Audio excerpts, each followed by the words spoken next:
On va parler de la série Breaking Bad sous l'angle du droit de la concurrence avec mon invité Malka Marcinkowski, associée chez UGGC Avocat.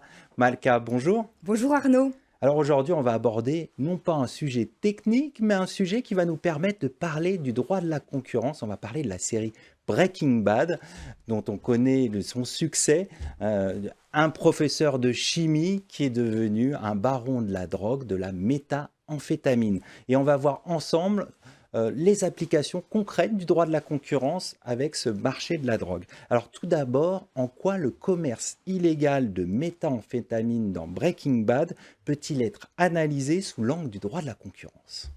Et alors, vous le savez, Arnaud, il existe un principe de libre concurrence entre les entreprises, libre concurrence qui s'exerce par les prix ou par la qualité des produits ou des services. C'est ce qu'on appelle la concurrence par les mérites. Bien sûr. Et le droit de la concurrence est là, bien évidemment, pour s'assurer qu'il y a bien cette libre concurrence. Et pour cela, elle s'oppose et elle appréhende des pratiques d'entente et d'abus de position dominante. Je mets de côté dans mon propos tout ce qui concerne le contrôle des concentrations. Alors, même si la série s'inscrit dans un contexte illégal, bien évidemment, et criminel, eh bien, on va voir qu'il y a certaines Bien sûr. pratiques, on peut retrouver, qui sont appréhendables sous l'angle du droit de la concurrence. Alors, pour répondre à votre question, Arnaud, eh bien, c'est qu'on se rend compte que le commerce de méthamphétamine est en réalité un secteur économique comme un autre, qui génère du chiffre d'affaires et pour lequel l'innovation est très importante. Et dans la mesure où le droit de la concurrence s'applique aux entreprises qui exercent une activité économique, eh bien, si le commerce de méthamphétamine n'était pas illégal, il pourrait être appréhendé par le droit de la concurrence. D'accord.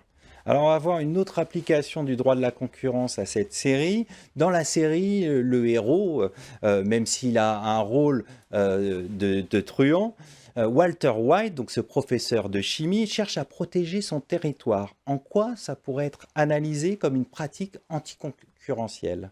Eh bien, comme je le disais, Arnaud, parmi les pratiques anticoncurrentielles, il y a les ententes entre entreprises. Et parmi les pratiques les plus graves, il y a les ententes entre entreprises concurrentes qui ont pour objet de se répartir les marchés. Bien sûr. Et donc, comme vous le disiez, dans la série, Walter White collabore avec un de ses concurrents pour lui dire de ne pas venir empiéter sur son territoire à l'effet de maintenir sa position sur le marché. Et c'est en cela que pourrait être constitutif d'une entente anticoncurrentielle. Alors, juste un point supplémentaire, Bien on sûr. pourrait aussi considérer qu'il y a potentiellement un abus de position dominante. Pourquoi?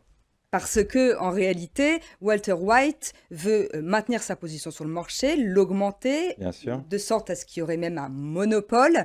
Et pour cela, il acquiert des producteurs concurrents sur son territoire. Et dans certaines hypothèses et sous certaines conditions, les acquisitions peuvent être constitutives d'un abus de position dominante. C'est la jurisprudence Towercast de la Cour de justice de 2003 qui a confirmé ce point. D'accord.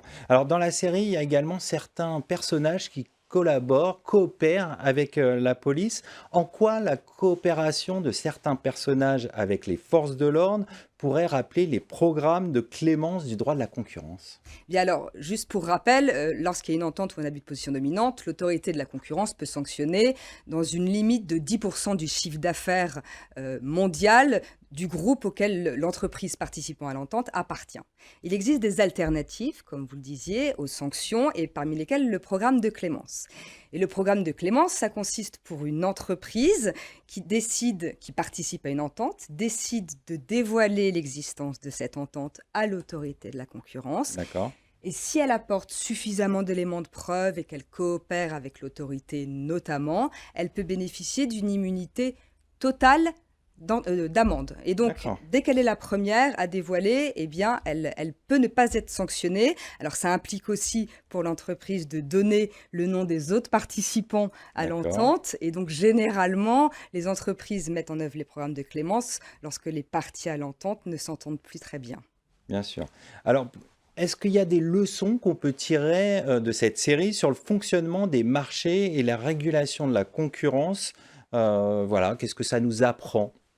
Alors, même si cette série s'inscrit dans un contexte criminel et illégal, j'insiste quand Bien même sûr. là-dessus, bien évidemment, eh bien, cette série nous apprend, nous rappelle quelques principes économiques applicables aux marchés légaux. Je dirais qu'il y a 3 leçons à tirer de cette série. La première, c'est que même les marchés noirs sont soumis au principe de l'offre et de la demande. Bien Et sûr. ça, c'est la concurrence par les mérites, et ça passe dans la série par l'innovation, l'amélioration constante de la qualité du produit.